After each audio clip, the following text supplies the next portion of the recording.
Hello, Gravitrons. I'm more gravity. Let's play chess. I just finished this game about 5 minutes ago, 3 or 4 5 minutes ago. I won. I know it was not accurate, so I'm a little bummed about that.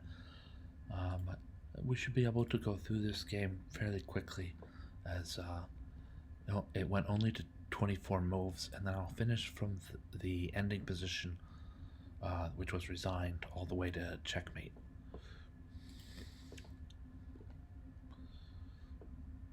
I played the Scandinavian defense, queen back to d8. My opponent has both knights out, really solid way to play against the Scandinavian. I tried to get my pawn to c5 before my knight moves to c6, and there became complications on the way to that, but now that those complications are settled, I'll develop my knight to c6, and it looks like it looks like black has an inferior position here. I'm not sure I go with the evaluation on this one, guys. Even material, uh, and what does white really have over and above, or over and above and against black? Knight takes c6, his pawn takes c6, and so what? White's a little bit ahead in development. That's why I disagree with the evaluation bar. 1.2 pawns as a result of that? Nah, maybe not. But also, even with queen takes d8 and king takes d8, as black, I'm still not all that scared. So I'm disagreeing with the evaluation a bit. Bishop b5. So we'll also, of course, analyze how this went in the game. Bishop b5, and my blunder, queen b6 doesn't get to it. I think we're better off playing bishop to c7 here. Let's check the analysis window. Bishop to d7 is indeed the safest move. A little bit passive. Queen b6 was one of the blunders I made this game. My opponent didn't catch it and instead traded minor pieces on c6. The way to catch it, I'll consult with the analysis window. Knight d5, hitting at the queen. And I think after queen takes d4, but then queen takes d4, and the pin wins black's queen. So that's not on. Anyway, as it were in the game with trading pieces, we see black sort of take up this inferior attack from distance. c8 to a6. Man, if that's the best attack black can muster, yuck. Just this one-off against white's rook at f1.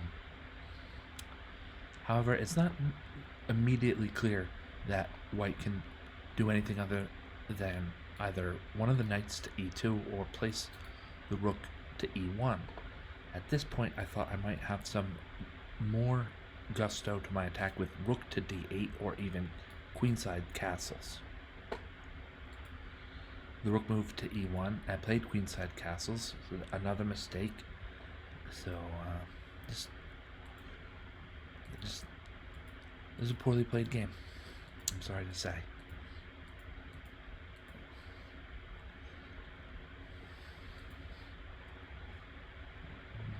Yeah, queen to sorry, king to h1 here. King to the corner here is a little bit dramatic, frankly. It's also not all that good of a move on the board.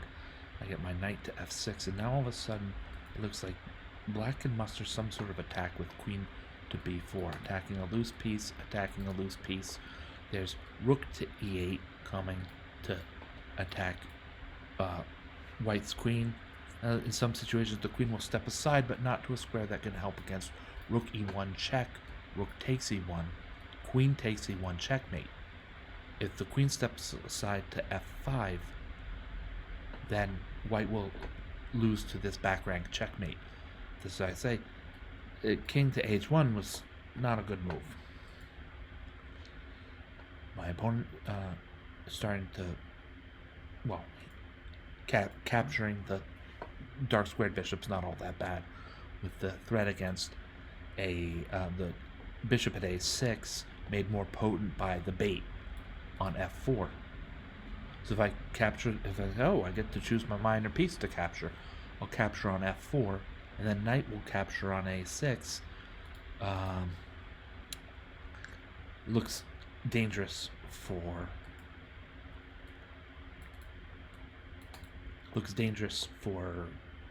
black.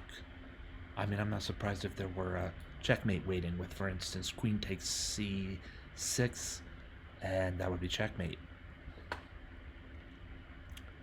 So this is a bit of a baity move, a bit of a tricky way to go. I did contemplate bishop takes f4. I captured the knight because of the attack on a6. Bishop e3. We find queen takes c2, threatening mate. Picking up a pawn, threatening mate. The mate threats are currently handled by black. It's not a long-term situation here, but for instance, queen takes c6 is off because I'm protecting it. And if white wants to gang up on a7, then that's not right away. So for the moment, the attacks are parried. We play queen to e4 here. The trade of queens would be advantageous to black. So instead, white scurries his way to the f7 square. Bishop to b7, great move. This is a reason why I say I've advanced as a chess player. This is one of the reasons I say I've come a long way, and I'll play this bishop to b7. It's actually, this is a marvelous move. Does so many things all at once, and it's quiet all the way to get there. Bishop to b7, protecting the c6 squared, a much desired second time. Blocking the checkmate or potential checkmate on a7 that white has engineered. And also showing the possibility after a subsequent pawn to c5,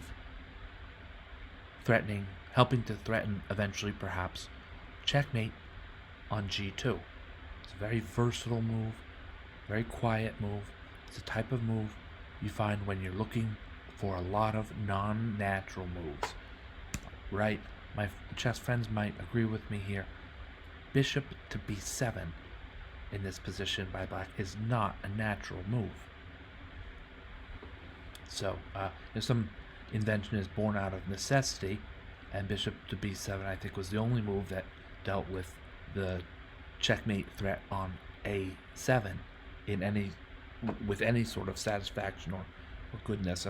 Although I see here that c5 might have done well as well, at least for the moment.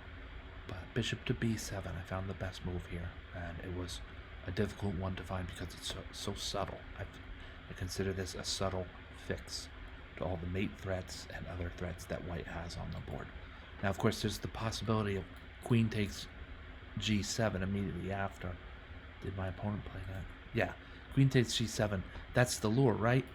The pawn on g7. And I saw that. I saw also rook to g8 hits at white's queen, with the idea also behind it of a queen to g2 checkmate. So black both parries and defends against these attacks while coiling up for his own counterattack. Good job, black. That is late. So rook to g8 here. Now, rook to g8 all day long. It's the only good move. Look at this here.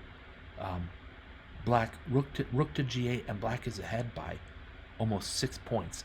The next best move for black has him more than a bishop to the worse, 3.8 points. So it's the only good move. The entire game hinged upon finding this move and not worrying about queen takes f6 all the while. I'm really glad I found rook to g8. Pawn to f3 is the best try to dupe your opponent. But this pawn to f3 by white is an excellent try. It's the best move on the board. Even at, the evaluation considers it a mistake. It probably loses in some way that the evaluation doesn't like, and that's fine. But back to the chess. Queen takes e3 makes the idea clear. If the rook moves, the queen perishes. If the queen moves, either she perishes